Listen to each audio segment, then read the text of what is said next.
Kung pagbabasihan itong lumalabas na mga reports mula kay Snow at sa iba pang mga social media outlets, mukhang matutuloy na yung pag-trade dito kay Mowa na Tautua dito sa Titan Ultra at ang magiging kapalit naman ito ay si Kate Flores. Ito ang lumalabas ngayon ng mga reports lalo na at siguro naman alam na ninyo yung mga issues na lumalabas daw dito kay Tautua at actually bago pa man lumabas yan, meron na mga balita dati na baka ito'y matrade talaga dahil hindi ito consistent maglaro. Ito nga si Kate Flores, matagal na yan napapabalitan na baka lumipat dito sa SMB. Actually, maski na sa Hinebra at dito sa Magnolia Chicken Templado Sachas napapabalita yan. Pero ngayon mukhang matunog na ang report na ito'y sa San Miguel daw mapupunta. Kung sa bagay, ang sabi nga nung iba ay parang long overdue na yung paglipat nito si Kate Flores dito sa San Miguel Beermen. At nababagay naman siya dyan dahil sa height at yung tinatawag na athleticism nito. Pwedeng-pwede talaga siya dito sa San Miguel. Kung ito'y mangyayari, mukhang mas bagay talaga na ito'y matuloy na at alam naman natin na ito na yung matagal ng binabalak ng SMB. Ang question na lang dito siguro ay yung timing ng trade. Kasi sa ngayon, sunod-sunod yung panalo ng San Miguel Beermen at kung papalitan nila itong si Motaw Tuwa, baka mag-iba yung chemistry ng team. Kaya baka hindi pa kaagad-agad mangyari itong trade. Depende siguro kung ano magiging takbo ng San Miguel Beermen dito sa ongoing na conference. Kung magkasunod-sunod yung talo nila o mag-struggle, malamang i-trade na itong si Mowala Tautua. Pero sa ngayon siguro, sa tingin ko matutuloy yung trade na to pero hindi siguro kaagad-agad. Lalo na at nananalo pa itong SMB. So isa yan dun sa mga pupwede na mangyari talaga at babantayan natin lahat itong mga pwedeng gawing moves ng San Miguel Beer. Pagdating naman dito sa Converge Fiber XS, ang isa dun sa mga nakikita natin na pwedeng mangyari dito ay baka kunin na nila itong si 610K Marcarino mula dito sa Terra Firma Jeep. Isa yan doon sa mga posibilidad na nakikita natin na pwedeng mangyari lalo na at itong Terra Firma ay ready na raw na makipag-trade sa iba't ibang koponan. Depende na lamang kung sino daw yung mga magiging kapalit. Sa tingin ko kung itong si kay Marcarino ang ite-trade nitong Terra Firma Jeep, pwede na siguro na ang maging kapalit naman ito ay itong si Pau Havillonar, yung power forward na ginagamit naman itong Converge Fiber XS. So isa lamang yan dun sa mga options nitong si Coach Ronald Tubid. At kung ikaw naman si Delta Pineda, kung makukuha mo na si kay Marcarino, maganda na siguro na ito'y matuloy talaga. Dahil kung gagawin yan itong Converge Fiber XS, magkakaroon sila ng triple tower na pwedeng magamit pang kontra dito sa mga malalaki ng SMB at pati na rin nitong Barangay Hinebra at ng iba pang mga teams dito sa PBA. Kaya nga ngayon, ito yung nakikita natin na isang posibilidad na gagawin nitong si Delta Pineda. Kung sakasakali na matuloy itong trade na to, wala akong nakikita na magiging problema dito lalo na at alam naman natin na itong Terra Firma Jeep ay ready ang makipag-trade hindi lang dito sa SMC kung hindi maski sa kahit saang team basta okay yung magiging kapalit nito at okay na player naman si Pau Havillonar. Kaya nasisiguro natin na itong trade na to kapag natuloy naman yan mabilis yan na aaprobahan ng committee dahil hindi naman ito yung magkakaroon ng tinatawag na issue dahil patas naman yan, parehong mga big men yan at parehong makatutulong doon sa mga koponan na pwede talaga nila na mapuntahan sa ngayon.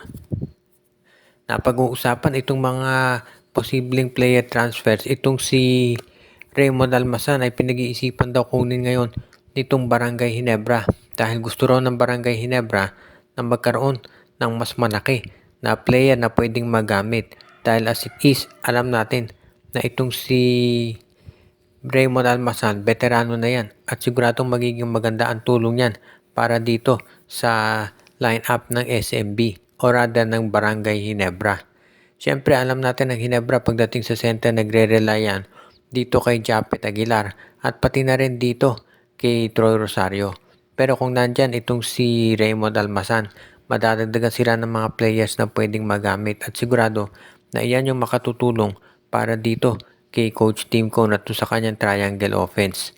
Alam naman natin lahat na si Coach Tim ay magaling yan pagdating dito sa paggagawa ng mga bagong plays at pag-reintegrate ng mga bagong players. Kaya sigurado na hindi magkakaproblema kung kunin nga nila itong si Raymond Almasan para dito sa kanilang roster. At kung ikaw naman, itong Barangay Ginebra, pagkakataon na talaga to para kung magkaroon ka ng isa doon sa mga tinatawag na mga malalakas na players na pwede mong magamit. At syempre, hindi naman biro yung gagawin mong pag-adjust pagdating dito sa ganitong klaseng sitwasyon. Alam natin ang Ginebra gustong makakuha ng center. Kaya nga itong si Remo Dalmasan kapag naging available yan, dapat mag-take advantage na Barangay Ginebra at kunin na ito sa lalo't madaling panahon. Para naman kaysa maunahan sila ng ibang mga teams. Sa ngayon kasi itong Meralco Bolts mukhang magmumove on naman na kay Almasan. At ang gusto na nilang gamiting center ay itong si Brandon Bates. Kaya nga mukhang okay na. At ito na ang pagkakataon ng Barangay Ginebra para makuha itong si Raymond Almasan at madagdagan ng size itong kanila namang front court. At ang huling balita natin, maglalaro na itong si Poy Eram para dito sa TNT Tropang 5G. Ang unang balita nga, ito raw si Eram ay nagkaroon ng ACL at hindi makakapaglalaro ngayong season. Pero ang good news, hindi pala full tear yung nangyari. Partial lang yung ACL at nakapag-recover na si Eram. So lalong ang lakas ngayon ng TNT Tropang 5G. Dahil syempre nandiyan na ito si Poy Eram ngayon at imagine nyo yung front court nila, may Kelly Williams, Brandon Rosser, Henry Galinato, Calvin Oftana. At ngayon ay isasama mo pa si Poy Eram. So lalong ang tindi ng front court nitong TNT Tropa. Kaya ito'y good news para dito kay Coach Chot Reyes. Lalo na at maganda nilalaro nung lineup nila ngayon. Kapag nandyan na si Poy Eram, actually doon sa next game nitong TNT Tropa sa kontra Magnolia, pwede nang maglaro itong si Poy Eram. So good news talaga to para dito sa Hot Shots o rather dito sa Tropang 5G. Ito'y kinumpirma mismo itong si coach o rather team manager Jojo Lastimosa. So masasabi talaga natin na isa to sa mga magagandang magiging examples ng pagpapalakas talaga ng TNT. Makikita kung ano talaga ang pwedeng maging magawa ng TNT kapag kumpleto na yung kanilang lineup. Dahil alam naman natin lahat na kapag nagawa ito ng TNT Tropang 5G na nakompleto yung lineup nila, magiging mas maganda yung chance nila na maka Grand Slam. Kaya nga sa ngayon, very exciting ito para sa mga fans ng Tropa, lalo na at mabubuo na yung kanilang roster. Iniintay na lang natin talaga yung pagbabalik nito si Jason Castro. At syempre yung maging 100% fit na itong si Jordan Heading. At any event, maganda to para dito sa TNT at nasisiguro natin na ito yung magiging development talaga na inaabangan ng maraming fans ng Tropa. At syempre, pati na ng mga fans dito sa PBA na okay na si Eram. At bago tayo magwakas ay batiin muna natin yung ating mga taga-subaybay. Katulad nila Joshua Giray, Espejo at Rosales family.